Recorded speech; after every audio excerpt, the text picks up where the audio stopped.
नमस्कार. आपण ऐकतोय श्री स्वामी सवितानंदजी लिखित ओंजळीतील चंद्र. श्रीमद भगवद्गीता रचना सौंदर्य आणि आशय सौंदर्य या ग्रंथाचं संपादन, संकलन आणि पुनर्लेखन केलेलं आहे सौ सरला कापुरे जगदाळे यांनी. या ग्रंथाचं प्रकाशन केलेलं आहे प्रकाश पर्व, गुजरात. आज आपण अध्याय घेणार आहोत 9वा, पत्रम पुष्पम फलम तोयम. प्रथम आपण 9व्याच अध्यायातला 26वा श्लोक ऐकूया. श्लोक 26. पत्रं पुष्पं फलं तोयं यो मे भक्त्या प्रयच्छति तदहं भक्तिपूर्वकमश्नामि प्रयतात्मनः. श्लोकाचा अर्थ असा आहे की जो कोणी भक्त मला प्रेमाने पान, फळ, फूल, पाणी इत्यादी अर्पण करतो, त्या शुद्ध बुद्धीच्या निष्काम प्रेमी भक्ताने प्रेमाने अर्पण केलेले ते पान, फूल, फळ इत्यादी मी सगुण रूपाने प्रकट होऊन मोठ्या प्रीतीने ते खातो. भगवद्गीता कृष्णाने अर्जुनाला केलेला उपदेश, कृष्णाचे वचनामृत. पण भगवंताने नेमके कोणते शब्द वापरले होते हे भगवंताला ठाऊक की अर्जुनाला? आपल्यासमोर असलेली गीता भगवंताचंच वचन, पण व्यासांनी त्यांच्या प्रतिभेप्रमाणे शब्दबद्ध केलेली. व्यासेन ग्रथिताम. त्यामुळे यातील रचना सौंदर्याचं आणि आशय सौंदर्याचं श्रेय तर व्यासांनाच द्यावं लागेल. त्यांची प्रतिभाच इतकी उत्तुंग होती, व्यापक आणि विशाल होती की त्यांच्या लेखन कार्याला स्वतः गणपतीला यावं लागले. त्यावेळी गणपती म्हणाले देखील की तुम्हाला सतत सांगावं लागणार, मध्ये खंड पडू द्यायचा नाही, मध्ये तुम्ही थांबायचं नाही. व्यासांनी ही अट स्वीकारताना म्हटलं होतं, पण तू जे लिहिशील ते नीट समजून घे आणि लिहित जा, न समजता लिहूच नकोस. आणि असंही म्हणतात की व्यासांनी महाभारत सांगताना अधूनमधून असे काही श्लोक टाकले आहेत की गणपतीला पण काही क्षण अर्थ समजून घ्यायला थांबावं लागायचं. त्या अंतरालामध्ये व्यासांची दुसऱ्या श्लोकाची रचना व्हायची. आम्हाला वाटतंय की 9व्या अध्यायातील 4था आणि 5वा श्लोक असेच पूर्णतः परस्पर विरोधी श्लोक टाकून गणपतीला पण विचार करायला लावलं असेल. त्याचं रहस्य समजून घ्यायला त्याविषयी नंतर लिहितो. आत्ता आधी हा एक श्लोक आहे, तो 26वा पूर्ण करूयात.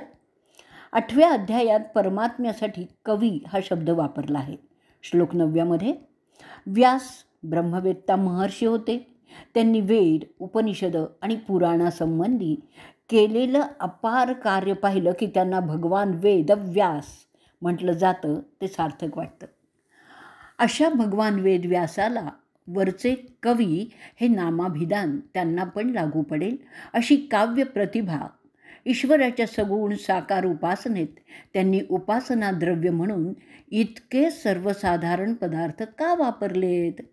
पत्र, पुष्प, फळ आणि जल यापैकी काहीही ईश्वराला पूर्ण श्रद्धेने अर्पण केलं तर तो प्रसन्न होतो.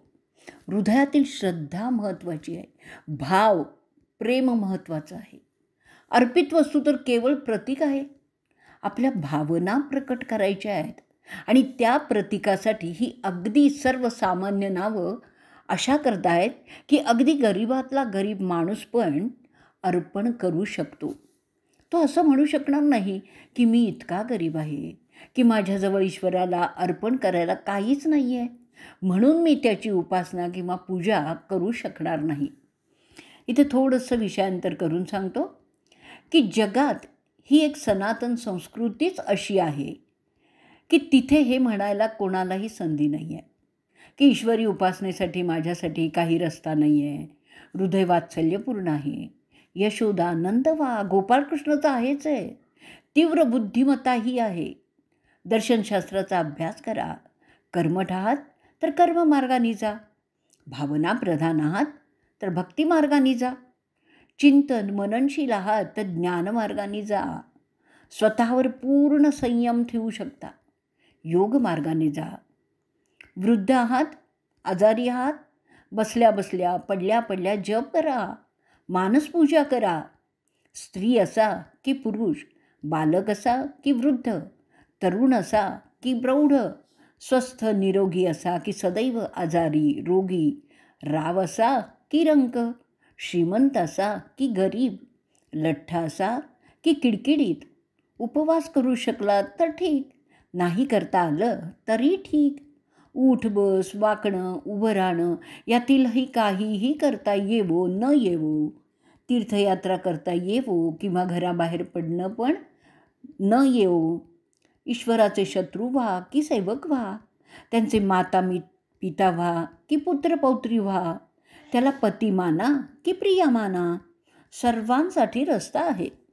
असं कोणीच म्हणू शकणार नाही की आमच्यासाठी उपासनेचा ईश्वर प्राप्तीचा काहीही मार्ग नाही. पत्रम पुष्पम फलम तोयम, गरीबातल्या गरीबाला पण उपासना शक्य आहे. एवढं सांगण्यासाठी काही शब्द निवडलेत हो? नाही, त्यामागे व्यासांची विलक्षण प्रतिभा आहे.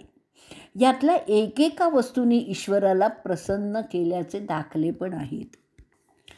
तेच व्यासांनी लक्षात आणून देण्यासाठी मुद्दाम हे शब्द निवडलेत. वनवास काळात पांडवांची परीक्षा घेण्यासाठी दुर्योधनाच्या सांगण्यावरून, आग्रहावरून महातपस्वी पण तितकेच महान क्रोधी तापट दुर्वास ऋषी वनात आले होते. आणि नेमके आहे अशा वेळी की पांडवांसह द्रौपदीचं भोजन झालं होतं. आपल्या शेकडो शिष्यांसह दुर्वास पांडवांच्याकडे अतिथी म्हणून आले होते. अतिथी देवो भव, आतिथ्य सत्कार करायला हवा. आणि पांडवांच्या जवळ तर काहीच नव्हतं. सूर्याने जे पात्र दिलं होतं त्याचं वैशिष्ट्य हे होतं की हवं ते आणि हवं तेवढं भोजन दिवसातून फक्त एकदाच मिळणार. भोजन होऊन पात्र धुवून ठेवलं की मग त्या दिवशी परत काहीही मिळणार नाही, दुसऱ्या दिवशीच मिळणार. पांडवांचं भोजन आटोपलं होतं, पात्र धुवून ठेवलं गेलेलं होतं. आता भोजन उद्याच मिळणार आणि आता तर समोर दुर्वास आहेत. भोजन मिळालं नाही, अतिथी सत्कार केला नाही तर ते शाप देतील. द्रौपदीने कृष्णाचा धावा केला. कृष्ण आला आणि उलट म्हणालाही, मला भूक लागली आहे, तुझ्या पात्रात काही असेल तर मला आधी दे, पात्र धुवून ठेवलेलं आहे. तिने ते कृष्णासमोर केलं. त्यात अजूनही एक भाजीचं पान चुकून राहून गेलेलं होतं, इवलसं पान. कृष्णाने ते तोंडात टाकलं आणि दुर्वासांसह सर्व शिष्य तृप्त झाले. पत्रम, नारदांनी एकदा लीला केली आणि कृष्णाच्या राण्यांकडून कृष्णच दान मानून घेतला. राण्यांना त्यांची चूक उमगली. आता कृष्ण परत मिळणार कसा? नारद म्हणाले, कृष्णाच्या वजना एवढी कोणतीही काहीही वस्तू द्या, मी कृष्ण तुम्हाला परत देतो. सर्व राण्यांनी त्यांचे सर्व दागिने एका पारड्यात टाकले तर दुसरीकडे कृष्ण काही तोडला जाईना. सगळे दागिने संपले, वस्त्र आणि इतर वस्तूही, तरीही काही उपयोग नाही. आता सगळ्या राण्या धावल्या रुक्मिणीकडे. रुक्मिणीने श्रद्धेने एक तुलसीपत्र घेऊन त्यावर लिहिलं, श्रीकृष्ण शरणम मम, आणि त्या तुलसीपत्राने कृष्ण तोलला गेला. पत्रम. सरोवरात उतरलेल्या गजेंद्राला मगराने पकडलं आणि तो गजेंद्राला पाण्यात आत उडू लागला. हत्तीचं बळ जमिनीवर तर पाण्यात मगराचं बल. हत्ती हतबल झाला आहे. त्यांनी सरोवरातील कमळाकडे पाहिलं. सोंडेने ते उपटलं आणि श्रद्धेने ते भगवान विष्णूंना अर्पण केलं. भगवान विष्णू धावले. पुष्पम. आणि शबरीची बोरं खाण्यासाठी रामाला तिच्या कुटीपर्यंत जाणं भाग पडलं. शबरीची बोरं फलम. प्राणकंठाशी आलेल्या रंती देवाकडे चांडाळ वेशात विष्णूंनी येऊन पाणी मागितलं. स्वतः भूक तहानेलेले वाकुळ. प्राणकंठाशी आलेले तरीही राजा रंती देवाने त्यांच्याजवळ असलेलं पाणी चांडाळाला प्यायला दिलं. भगवान विष्णू प्रसन्न. तोयम. या सगळ्या घटना लक्षात घेऊन व्यासांनी शब्द निवडले, पत्रम पुष्पम फलम तोयम. या श्लोकाच्या शेवटी अजून एक शब्द वापरून व्यासांनी कमाल करून आणखीन एक कथा सूचकपणे लक्षात आणून दिली. प्रयतात्मनः, म्हणजे ज्याचं अंतःकरण शुद्ध आणि निर्मळ आहे. भगवंत असं सूचित करीत आहेत की पत्रम पुष्पम फलम तोयम ऐवजी पैशाच्या जोरावर मला उत्तमोत्तम वस्तू भेट केल्या पण अंतःकरण शुद्ध नसेल, हृदयात श्रद्धा, प्रेम, भाव नसेल तर त्या मौल्यवान वस्तूंची माझ्यासमोर काहीच किंमत नाही. लक्ष्मी स्वतः ज्याची पत्नी आहे त्याला मौल्यवान वस्तूंचं काय लय हो. भक्तिप्रियो माधवः म्हणजे देव भावाचा भुकेला आहे. श्रीमद भागवतामध्ये एक श्लोक आलेला आहे. व्याधस्याचरणं ध्रुवस्य च वयो विद्या गजेंद्रस्य का जातिर्विदुरस्य यादवपतेरुग्रस्य की पौरुषम कुब्जायाः कमनीयरूपमधिकं किं तत् सुदाम्नो धनं भक्त्या तुष्यति केवलं न च गुणर्भक्तिर्पियो माधवः. म्हणजे व्याधाचं आचरण कुठे पवित्र होतं? ध्रुवाचं वय काय होतं? गजेंद्राजवळ कोणती विद्या, कोणतं ज्ञान होतं? विदुराची कुठे उत्तम जाती म्हणजे कुल होतं? यादवपती उग्रसेन म्हणजेच कंसाचे वडील यांच्याजवळ कोणता असा पुरुषार्थ होता? सुदाम्याजवळ कुठे धनसंपत्ती होती? तर कुब्जाजवळ कोणतं असं सौंदर्य होतं? माधव फक्त भक्तीने प्रसन्न होतो. जाती, कुल, धन, संपत्ती गुणांनी नाही. प्रयतात्मनः शुद्ध अंतःकरण. भगवान कृष्ण शिष्टाईसाठी दुर्योधनाच्या दरबारात हस्तिनापूरला गेले. त्यानंतर दुर्योधनाने जेवणाचा आग्रह केला, पण कृष्णाने नाकारला. दुर्योधनाने विचारलं, असं का? त्यावर कृष्ण काय म्हणतोय की माणूस केवळ 2च परिस्थितीत भोजन करतो. जिथे प्रेम असेल तिथे जे काही मिळेल ते आनंदाने खाईल. प्रेमाला भुकेची गरज नाही आहे. स्वादाला भूक आणि प्रेमाची गरज नाही, तर भुकेला स्वाद आणि प्रेम गौणच असतं. मग कृष्ण म्हणतोय तुझ्यात प्रेमभाव नाही. दुसरे, भुकेने अत्यंत व्याकुळ माणूस प्रेम, आदर, मान, अपमान बघत नाही. मी तसा भुकेने व्याकुळ पण नाही आहे. मग तुझ्याकडे का मी भोजन घ्यावं? म्हणून ते विदुराकडे गेले. दुर्योधन का मेवा त्यागो साग विदुर घर खाई. प्रयतात्मनः शुद्ध अंतःकरणाने जे अर्पण कराल ते परमेश्वराला स्वीकार आहे. कर्माबाईच्या खिचडीची गोष्ट माहिती आहेच आहे. गरीब वृद्ध कर्माबाई सकाळी उठली की आंघोळ न करता, शुचिर्भूत न होता आधी कृष्णासाठी चुलीवर खिचडी चढवायची. असं म्हणतात ती खिचडी खायला स्वतः भगवान श्रीकृष्ण यायचे आणि उरलेला उष्टा प्रसाद खायला परमपूज्य श्रेष्ठ वल्लभ महाप्रभू यायचे. या भक्तिरसानंतर ज्ञानयोगाच्या 4थ्या आणि 5व्या श्लोकाकडे आपण येऊयात. श्लोक 4. मया ततमिदं सर्वं जगदव्यक्तमूर्तिना मत्स्थानि सर्वभूतानि न चाहं तेष्वस्थितः. अर्थ ऐकूयात. जसं पाण्याने बर्फ परिपूर्ण भरलेलं असतं, तसंच मी निराकार परमात्म्याने हे सर्व जग पूर्ण व्यापलेलं आहे.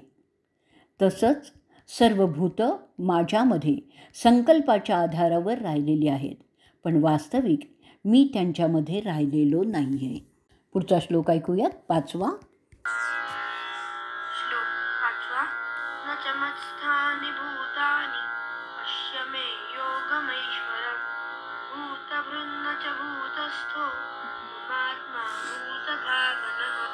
अर्थात ही सर्व भूतं माझ्या ठिकाणी राहिलेली नाही आहेत, परंतु माझी ईश्वरी योगशक्ती पहा की भूतांना उत्पन्न करणारा आणि त्यांचं धारण पोषण करणारा असूनही माझा आत्मा वास्तविकपणे भूतांच्या ठिकाणी राहिलेला नाही.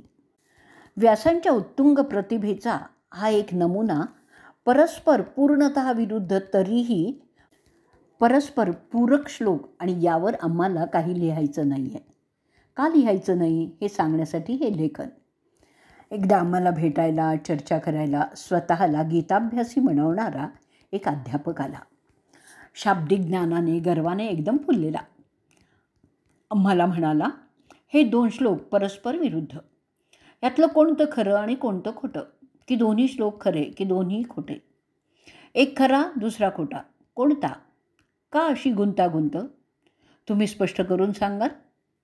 आम्ही शांतपणे त्यांच्याकडे रोखून पाहत म्हणालो, तुमचा स्वतःचा स्वतःविषयी असा का गैरसमज झाला आहे की तुम्ही हे रहस्य समजून घ्यायला पात्र आहात म्हणून?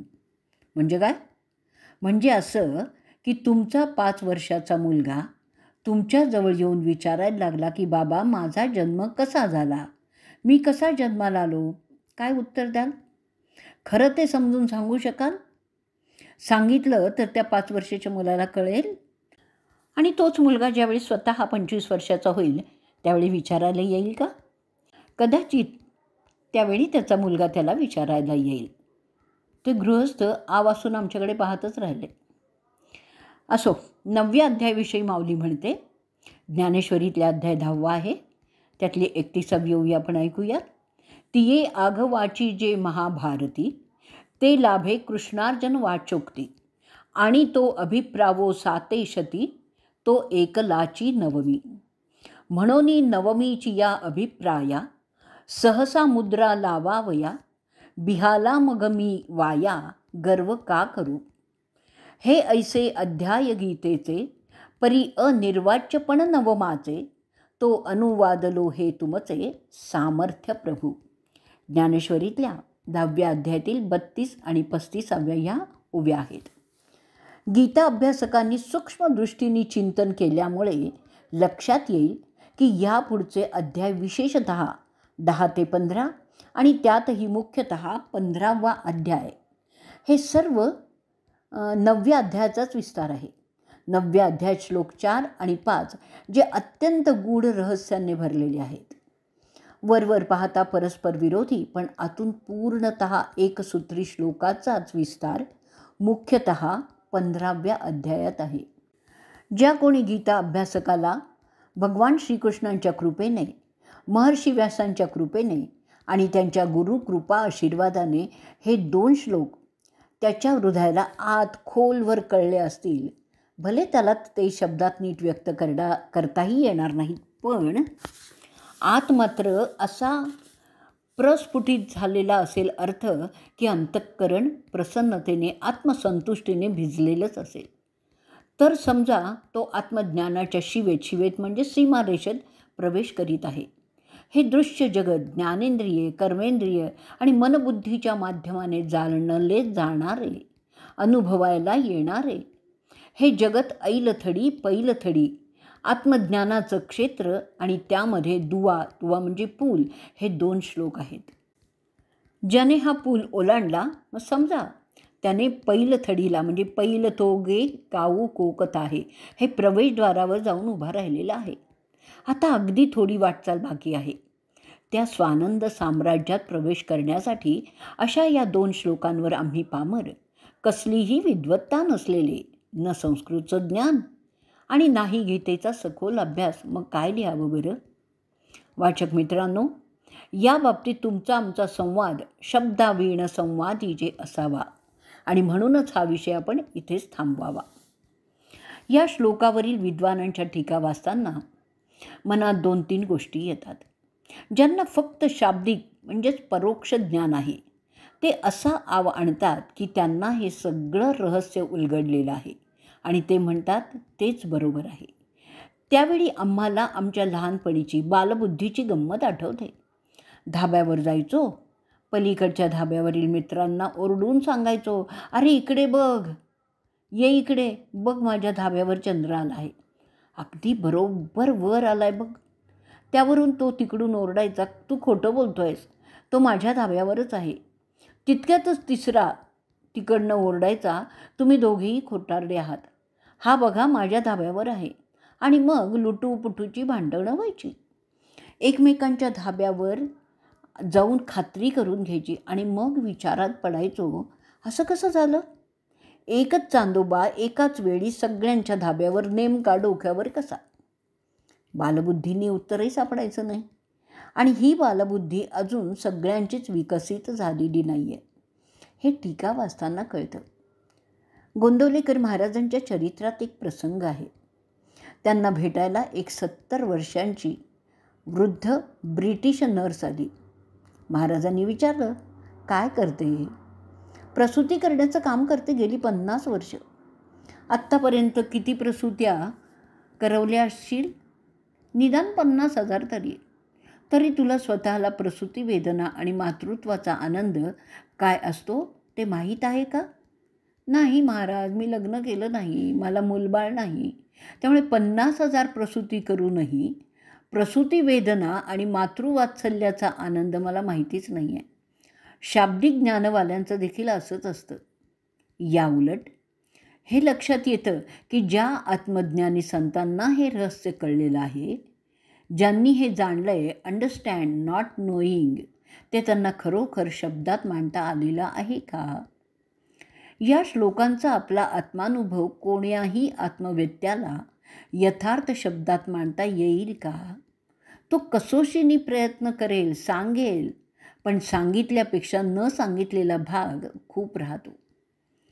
आत्ता नुकताच फिजिक्स विषयात PhD केलेला पण अध्यात्मात रस असलेल्या एका तरुणाशी अशीच आध्यात्मिक अभिव्यक्तीची चर्चा चालू असताना आम्ही त्याला म्हटलं, अध्यात्म्याच्या अनुभवाची गोष्ट दूर ठेव. आपले व्यवहारातले अनुभव तरी शब्दात नीट मांडता येतात का? येतील का तुला आम्ही पिकलेलं फळ किंवा केळं खायला दिलं आणि विचारलं, केळं कसं होतं? गोड. चिक्कू दिला, कसा आहे का गोड? आंबा आहे की गोड? साखर गोड, गूळ गोड, मध गोड वगैरे वगैरे पदार्थ. प्रत्येकाच्या सर्वांचीच म्हणजे एकसारखी चव आहे का हो? नाही. प्रत्येकाची गोडी वेगळी आहे. तो स्वाद जिभेला कळतो, पण तरीही त्याच जिभेने तो शब्दात व्यक्त करता येत नाही. कारण तुमच्याजवळ एकच शब्द आहे, गोड. हिरवी मिरची तिखट, लाल मिरची तिखट, काळी मिरी तिखट, लवंग तिखट, दालचिनी तिखट, पण प्रत्येकाची ही तिखट चव देखील वेगळीच आहे. कच्ची कैरी आंबट, लिंबू आंबट, चिंच आंबट, संत्री नारिंगी आंबट, ताकही आंबट. प्रत्येकाची आपली चव वेगळी आहे. शब्द मात्र एकच, आंबट. कडुलिंब कडू, सफरचंद लिंबूचं बी कडू, कारली कडू, शब्द एकच, कडू. जर तुमच्या लौकिक व्यवहारात तुमची जीभ जे अनुभवते, जे तुम्हाला कळतं, ते पण तुम्ही नेमक्या शब्दात व्यक्त करू शकत नाही, कारण शब्द मर्यादा. तर मग तो मनबुद्धी पलीकडचा अनुभव नेमका? मनबुद्धीच्या आधारावर जो अनुभव घेताना मुळात तेथे मनबुद्धीचं अस्तित्व पण नसतं. जिभेचं अस्तित्व चव घेताना आहे, तरी ती व्यक्त करता येत नाही. जिथे मनबुद्धीची कक्षाच संपलेली होती, त्या पलीकडचं जे अनुभवलं ते मनबुद्धीच्या आधारावर आणि शब्दसंख्या आणि भाषेची एवढी मर्यादा असताना सांगाल तरी कसं? आणखीन एक गोष्ट, आपण कोणाला तरी म्हणालो की खोलीला निळा रंग आहे, तर ऐकणाऱ्याला निळ्या रंगाच्या अनेक शेड्स असल्यामुळे रंग कसा असेल हे नीटसं आणि नक्कीही कळणार नाही. पण त्याला एवढं मात्र कळेल की खोलीचा रंग लाल, हिरवा, पिवळा, पांढरा वगैरे नाही. कोणता रंग नाही हे ठामपणे कळेल. कोणता आहे हे नीट कळणारही नाही. अध्यात्मात असंच आहे. काय आहे हे शब्दात कळणार नाही, काय नाही एवढंच कळेल. एकच उपाय आहे, स्वतः अनुभवा. मा भगवतीच्या कृपेने, गुरुकृपेने या 2 श्लोकांचं जे रहस्य आम्ही आत अनुभवतो ते शब्दात व्यक्त करता येत नाही. ज्यांनी शब्दात व्यक्त करण्याचा प्रयत्न केला त्यांनी जेवढं सांगता आलं तेवढं सांगितलं. खूप काही राहून गेलं आहे. सांगितलं ते प्रत्येकाचं ढोबळमानानेच. बरोबर, पण शब्दशः नाही. कारण गोड, तिखट, आंबटाचा स्वाद घेणाऱ्या जिभेची जी संवेदना पण सगळ्यांची सारखी नसते. सगळ्यांची घ्राणशक्ती सारखी नसते. दृष्टी पण सारखी नसते. संवेदनशीलता, संवेदन क्षमता प्रत्येकाची वेगळी वेगळीच असते. पण त्यांनी सांगितलं ते त्याच्या दृष्टीने त्याच्यापुरतं बरोबर आहे. पण इतरांसाठी शब्दशः सत्य मानून घेण्याची गरज नाही. त्यांनी इतरांसाठी तसा आग्रह देखील ठेवणं योग्य नाही आहे. या अध्यायाचा उर्वरित भाग आपण ऑडिओ क्लिप नंबर 2मध्ये ऐकूया. अध्याय 9, ऑडिओ क्लिप नंबर 2. आता आपण आपल्या विषयाकडे वळूयात. पहिल्या श्लोकात अर्जुनासाठी संबोधन आलेलं आहे. अनसूयवे. हा अध्याय यात दिलेली राजविद्या, राजगुह्य, गुह्यतम समजण्यासाठी आवश्यक पात्रता कोणती? तर अनसूयवे. जगात खूप खूप लोक असे आहेत की त्यांना दुसऱ्यांच्या गुणांबद्दल आदरच नसतो, कारण त्यांना ते गुणच वाटत नाहीत. वामन पंडितांच्या समश्लोकीमध्ये एक श्लोक आहे, लज्जेने जड दांभिक व्रतीपणे कापट्यच शौचे गणीही. ऐसा तो गुण कोणता खलजनी नाहीच तो निंदिला. दुसऱ्यांच्या गुणाचा आदर न करणं, उलट त्या गुणांचा विपरीत अर्थ काढून निंदा करणं, टीका करणं, त्यांच्यावर खोटे आरोप करणं ही सगळी असूयेचीच लक्षणं आहेत, जी त्या माणसाचं स्वतःचंच मन कलुषित करते. भगवान दत्तात्रेयांनी अवतार घेतला ती दंपती अत्री अनसूया. व्यवहारात चुकीचा शब्द रूढ झालेला आहे, तो असा आहे अनुसया. अत्री जो सत्व, रज आणि तम या त्रिगुणांच्या पलीकडे गेलेला आहे, त्या तीनही गुणांचा ज्याच्यात अभाव झालेला आहे तो अत्री. निस्त्रैगुण्यो भवार्जुन दुसऱ्या अध्यायातला 45व्या श्लोकात आहे. आणि जिला कुणाबद्दलही असूया वाटत नाही ती अनसूया. तिथे दत्तांचा जन्म झालेला आहे. अर्जुन हा अनसूयच होता. अध्याय 12 13व्या श्लोकात तो म्हणतोय अद्वैष्टा सर्वभूतानाम. अध्याय 13व्यात म्हणतायत अमानित्व, अदंभित्व.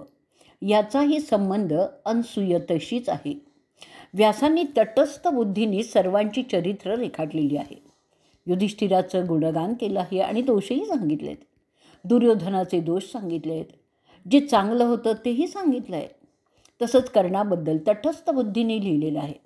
पण अलीकडे काही बुद्धिजीवी जंतूंना कर्णावर अन्याय झाला आहे असा आरडाओरडा करीत, त्याचा महिमा मंडित करीत त्याला पुरुषोत्तम ठरवायची चढाओढच लागली आहे. त्यांचा हा धीरोदत्त कर्ण अर्जुनाविषयी असूयेने ठासून भरलेला होता. इथे एक आणखीन गोष्ट लक्षात आणून देतो. एकलव्याचा अंगठा द्रोणांनी मागितला. ही गोष्ट अर्जुनाला माहिती नव्हती, त्यांनी सांगितली पण नव्हती. एकलव्याची धनुर्विद्या पाहून त्याला कौतुक वाटलं, आश्चर्य वाटलं, असूया वाटली नव्हती, कारण एकलव्याजवळ फक्त धनुर्विद्या होती. कुठल्याही शस्त्रास्त्राचं ज्ञान नव्हतं जे अर्जुनाजवळ होतं. त्यामुळे त्याची बरोबरी किंवा असूयेचा प्रश्नच येत नव्हता. आणि ते वय पण किशोर वयातून तारुण्यात पदार्पणाचंच होतं.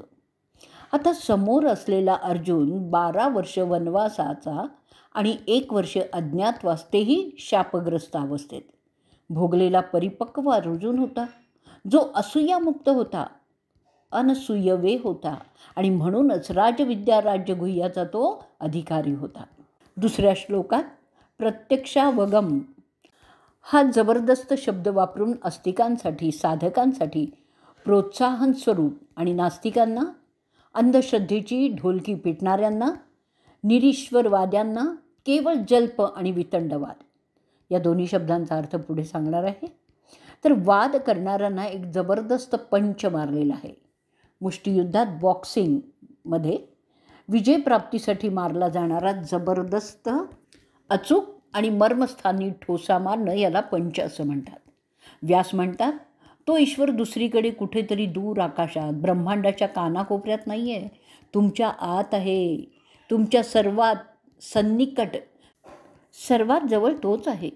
तुम्हाला प्रत्यक्ष आहे असं सांगून साधकांना प्रत्यक्ष करण्याचं आवाहन केलेलं आहे आणि इतरांना चॅलेंजही केलेलं आहे.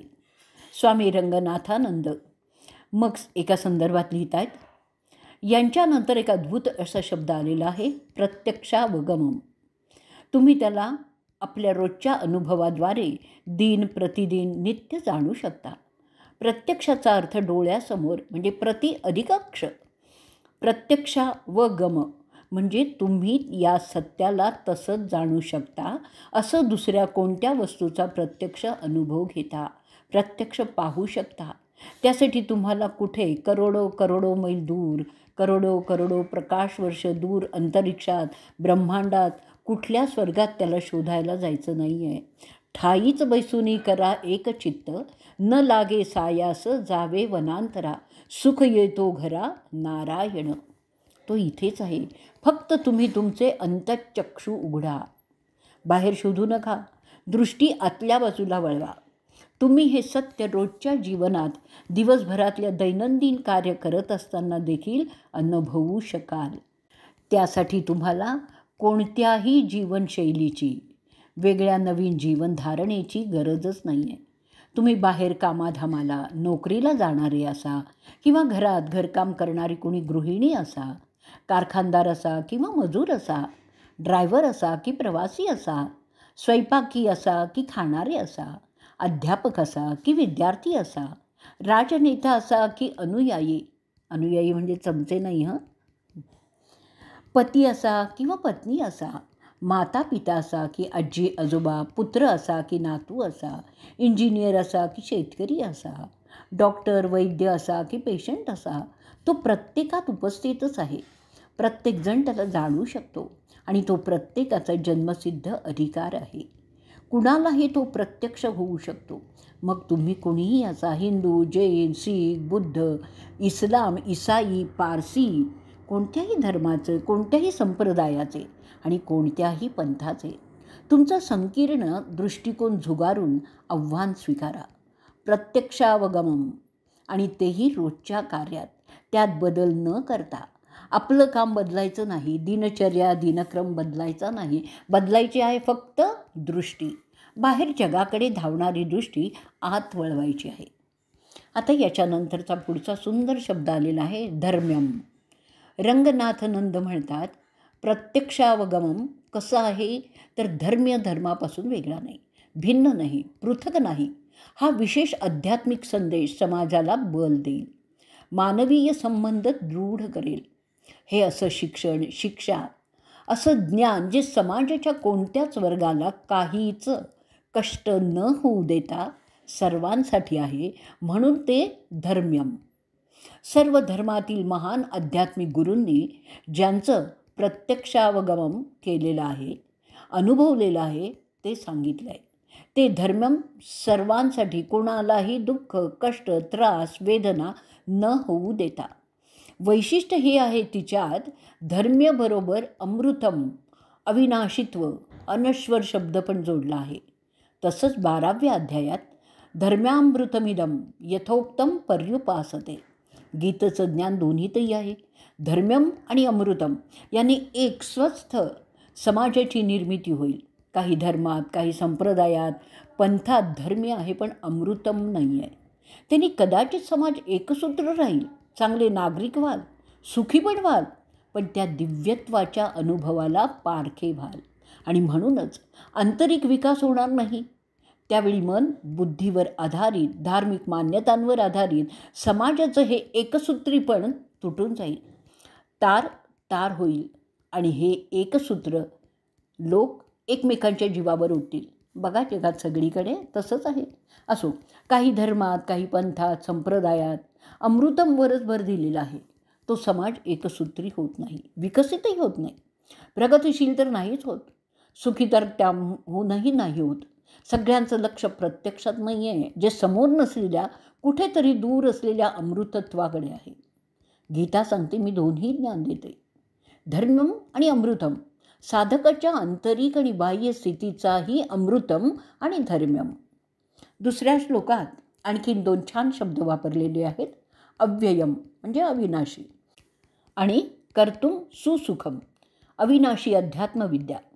यापूर्वी पण याची चर्चा झालेली आहे. कोणतीही सामाजिक विद्या ग्रहण केली की तिला टिकवण्यासाठी वारंवार अभ्यास करावा लागतो. गायक रियाज करीत राहतात, धावपटी रोज थोडाफार धावतो, पोहणारा कायम त्याची सवय ठेवतो. स्पर्धेसाठीच ना.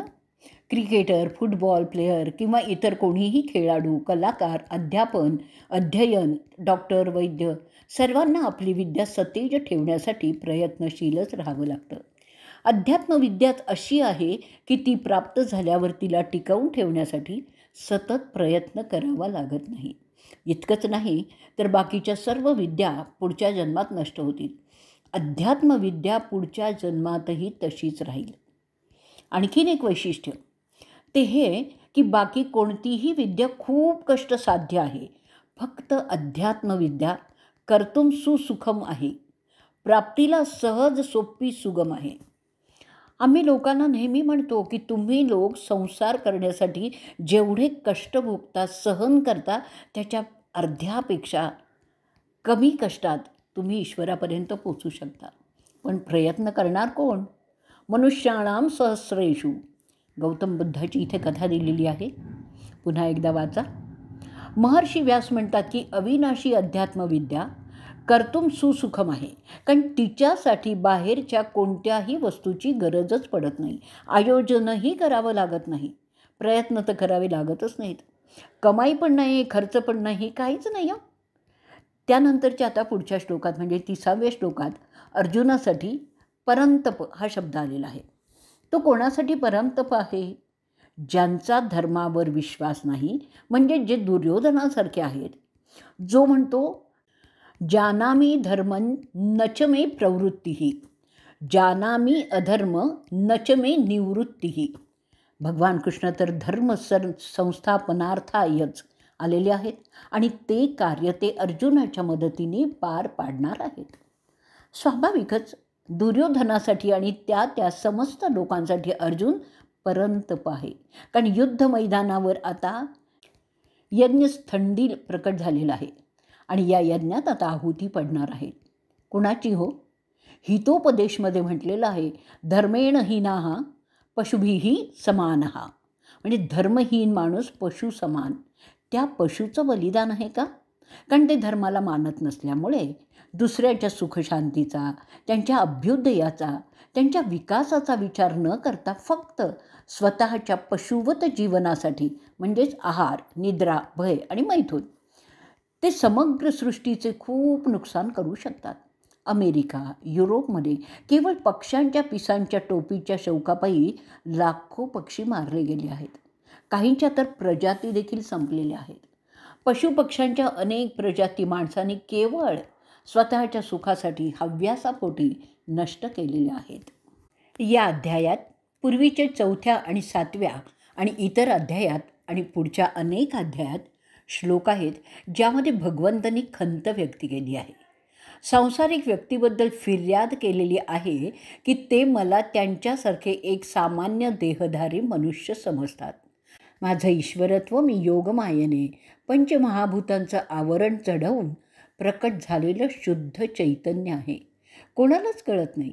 रामचरितमानसमध्ये एक सुंदर प्रसंग आहे.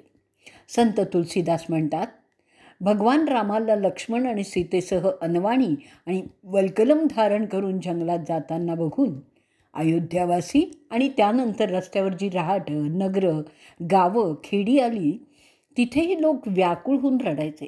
त्यांच्या डोळ्यातून अश्रुधारा व्हायच्या. जंगलात प्रवेश केल्यावर जंगलात राहणारे वनवासी, आदिवासी हे पण शोकाकुल व्हायचे. पण रामचरितमध्ये असा कुठेही उल्लेख नाही आहे की ऋषीमुनी पण व्याकुळ झाले होते, त्यांच्या डोळ्यातून पण अश्रुधारा वाहत होत्या. उलट त्यांना आनंद होत होता. आता प्रश्न असा आहे की नगरजन, ग्रामीण लोक आणि वनवासी आदिवासींपेक्षा ऋषीमुनी कठोर होते का? पाषाण हृदयी होते का? की त्यांची दृष्टीच वेगळी होती?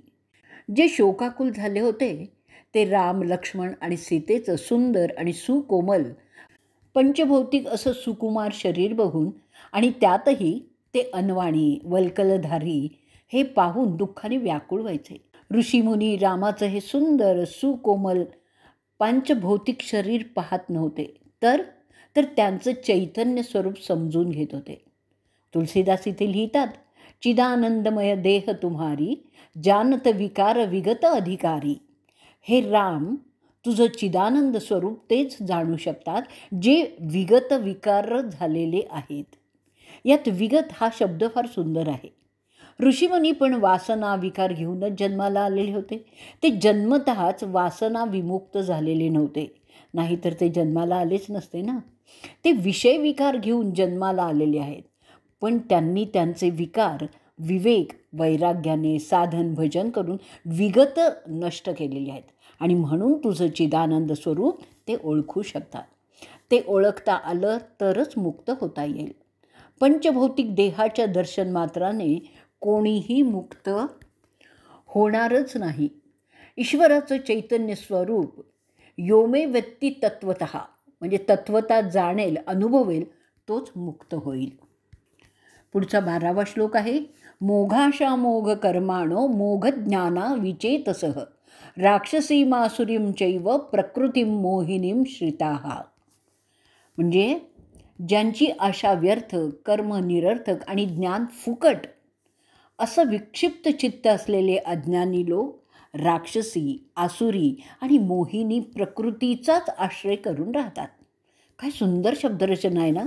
ताल आहे, माधुरी आहे, लय आहे, अनुप्रास आहे. मोघाशा मोघ कर्माणो मोघ ज्ञाना. मोघाशा म्हणजे सांसारिक मनुष्य हे विसरतो की तो त्याचे विशिष्ट प्रारब्ध भोग भोगण्यासाठी जन्माला आलेला आहे. पण त्याचे वासना, विकार, अपेक्षा, हव्यास इतका जास्त असतो की त्याला हे ज्ञानच राहत नाही की आपण हे मिळवू शकणार नाही. जीवनात व्यर्थ आशा करून जीवन वाया घालवीत असतो. चंडीपाठात 5व्या अध्यायात पण शुंभ निशुंभाच्या बाबतीत हीच स्थिती आहे. हिमालयातील एक अतिशय सुंदर स्त्री प्रकट झाल्याची बातमी त्यांचे दूत चंडमुंड देतात आणि लागलीच ते राक्षस म्हणजे तो राजा, राक्षसांचा राजा तिच्या प्राप्तीसाठी व्याकुळ होऊन दूतही पाठवतात, निरोपही पाठवतात की तू माझ्याशी किंवा माझ्या भावाशी लग्न केलं तर तुला परम ऐश्वर्य प्राप्त होईल. ती सुंदर स्त्री म्हणजे मा भगवती ऐकत नाही. युद्ध होतं आणि समस्त राक्षस कुळांसह शुंभ निशुंभांचा नाश होतो. मोघाशा, व्यर्थ आशा, मोघ कर्माणो. प्रत्येकाने रात्री झोपताना विचार करावा की सकाळी उठल्यापासून रात्री झोपेपर्यंत मी काय काय कामं केली, त्यासाठी किती वेळ घालवला, किती मेहनत केली आणि त्यातील खरोखर किती कामं करणं महत्त्वाचं होतं, किती अनावश्यक व्यर्थ होती. लोक ओरडत राहतात, साधन भजन करायला आमच्याजवळ वेळ आहेच कुठे. पानटपरीवर माणूस ज्याला अजून चांगलं पानही लावता येत नाही तो इतरांशी चर्चा करतो. भारत सरकारचं आर्थिक धोरण काय आहे, कसं असावं.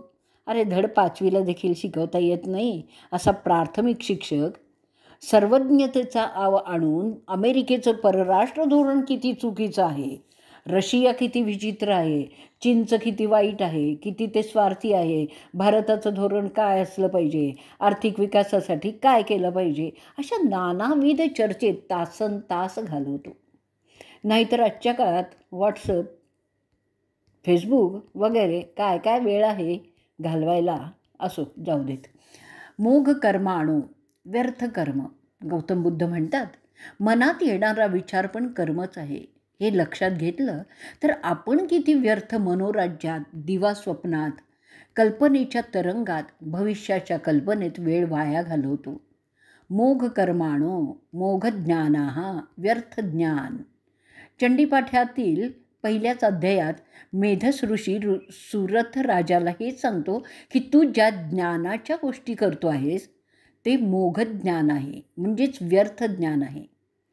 ज्यावेळी आम्ही पाहतो TB पेशंटला बिडी सिगरेट पिऊ देऊ नकोस, डोट सोडून दे, त्यामुळे TB होतो सांगतो, तो डॉक्टर स्वतः सिगरेट पित असेल तर. भ्रष्टाचाराच्या केसमध्ये सरकारी ऑफिसरला जेलची शिक्षा सुनावणारा जज स्वतःच भ्रष्टाचारी असेल तर. पटण्याच्या एका जजने, अगदी अलीकडची ही घटना आहे, त्याच्या सुनेच्या पायात लोखंडी बेडी आणि साखळी घालून गाई म्हशी बांधतात ना तशा खुंटीला बांधून ठेवली होती. पोलिसांनी तिला सोडवली, जजला पकडून दिलं आणि त्या जजच्या कोर्टात घरगुती हिंसेच्या किती केस चालत असतील त्यावर तो लोकांना काय न्याय देत असेल. लोकांना भक्तीचा, ईश्वरावरील श्रद्धेचा सुंदर उपदेश करणारा भागवत कथाकार ज्यावेळी स्वतःच डिप्रेशन म्हणजे मानसिक हताशा शिकार होतो ना, तेव्हा लोकांना आध्यात्मिक ज्ञानाचा डोस पाजणारा माणूस स्वतः डिप्रेशनचा शिकार होऊन आत्महत्या करीत असेल तर हे सगळं मोघ ज्ञानच आहे ना, व्यर्थ ज्ञान आहे. श्लोक 18मध्ये व्यासांनी ईश्वरांच्या वैशिष्ट्यांची त्यांना उद्देशून लावलेल्या विशेषणांपैकी एक अत्यंत महत्त्वाचं विशेषण साक्षी. सगळ्यांचं शुभाशुभ कर्म साक्षी भावाने पाहणारा. ईश्वराची ही एक गंमत आहे बघा. तो साक्षीभावाने पाहत राहतो. भक्ताने आर्ततेने बोलवल्याशिवाय कोणाच्या कोणत्याही कामात तो हस्तक्षेप करीतच नाही. तो कोणाला प्रोत्साहन देत नाही की तू हे काम कर. वाईट करणाऱ्याला म्हणत नाही की तू हे करू नकोस. तो फक्त साक्षीभावाने पाहत राहतो, तटस्थ राहतो. आणि तो म्हणतो, हे मनुष्य प्राण्या, मी तुला स्वतंत्र बुद्धी आणि निर्णयशक्ती दिलेली आहे. आता तुझं तू ठरव की काय करायचं आणि काय करायचं नाही. तुझ्या हितासाठी काय आहे ते तू ठरव. कारण त्या कर्माचा चांगला वाईट परिणाम तुलाच भोगायचा आहे. तो तुमच्या शुभाशुभ कर्माला पाहतो. उपनिषदात एक कथा आहे. गुरुकुलाचं सत्र संपलेलं आहे. विद्यार्थी आता घरी जाणार आहेत. गुरुला दक्षिणा काय द्यायची ते गुरुलाच विचारतात. गुरु महाराज, तुम्हाला दक्षिणा काय द्यायची? गुरूंनी सांगितलं की घरी जा आणि तुम्हाला कोणीही पाहत नाही याची खात्री करून तुमच्याच घरातली कोणतीही एक वस्तू चोरी करून घेऊन या. दागिने आणा, नाणी आणा, वस्तू आणा, घरच्यांना न सांगता चोरून आणा. सर्वांना आश्चर्य वाटलं, पण सर्वजण कबूल करतात. महिन्याभराने सगळे पुन्हा जमतात. एकजण गुरुसमोर सोन्याची साखळी ठेवतो. गुरु त्याच्याकडे पाहतात, काही बोलत नाहीत. दुसरा त्यापेक्षा जास्त मोठा हार ठेवतो. त्याला वाटतं गुरु माझ्यावर खुश होतील. गुरु गप्प, काही प्रतिक्रिया नाही. वस्तूंचा ढीग वाढत जातो आणि गुरु महाराजांचा चेहरा काळवंडत जातो. शेवटी एक शिष्य खाली मान घालून चुपचाप उभा आहे. ते पाहून गुरु महाराज त्याला विचारतात, तू काय आणलंस? काही नाही महाराज. गुरु महाराज रागाचा आव आणून म्हणतात, का का नाही आणलं? घरात काही नव्हतं? घरात खूप सारं होतं महाराज. या सर्वांनी आणलं तसं मलाही आणता आलं असतं, पण तुमची जी अट होती ना, तिची पूर्तता होत नव्हती. म्हणजे? गुरु महाराज, तुम्ही म्हणालात ना की कोणी पाहणार नाही अशा तऱ्हेने चोरून आणा. घरातले सगळे लोक झोपल्यावर किंवा बाहेर गेल्यावर मीही एखादी वस्तू उचलायचो, पण त्यावेळी वाटायचं भले दुसरा कोणी पाहत नाही, पण तो परमात्मा जो सर्व व्यापक आहे आणि सर्वांच्या सर्व कर्माचा साक्षी आहे, तो तर मला पाहत आहे ना. मी ती वस्तू खाली ठेवून द्यायचो. गुरु महाराजांचा काळवंडलेला चेहरा उजळला. ते प्रसन्न झाले, जागेवरून उठले आणि त्या शिष्याला हृदयाशी धरलं. आश्रमात तू एकच खरी विद्या ग्रहण करू शकला. आणि नंतर सगळ्यांचीच खूप कसून कान उघडणी त्यांनी केली. साक्षी, आम्ही हा शब्द समजून घेतला असता खऱ्या अर्थाने तर कुठे चोरी झाली असती का? भ्रष्टाचार झाला असता का? लाचलुचपत घेतली गेली असती का? व्यभिचार, बलात्कार घडले असते का? विश्वासघात झाला असता का? तिजोऱ्यांची गरज पडली असती का? घरांना कुलूप लावायला लागलं असतं का? यातलं काहीही घडलं नसतं आणि आपोआप सत्ययुग पृथ्वीवर आत्ताही अवतरलं असतं. फक्त आम्ही या एका शब्दावर विश्वास ठेवला असता तर. साक्षी. साक्षी बाबतीत आणखीनही एक महत्त्वाचा मुद्दा. ईश्वर साक्षी आहे. त्याच्याशी एकरूपत्व साधायला आपल्यालाही साक्षीच व्हायला हवं. आपल्या दैनंदिन जीवनात, संसारात अनेक घटना अशा घडतात की त्यामुळे आपण सुखदुःखाचा अनुभव करतो. सुखाचा अनुभव भान भुलवतो, साधना विसरवतो.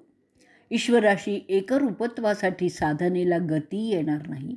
दुःखाच्या अनुभवाने किंकर्तव्यमूढ होऊन आंतरिक श्रद्धेला धक्का बसून श्रद्धेत अंतराय होईल.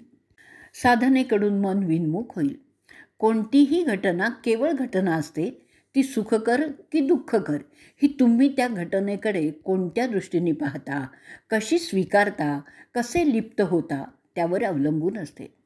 स्वतः घटना सुखदायी पण नसेल, दुःखदायी पण नसेल.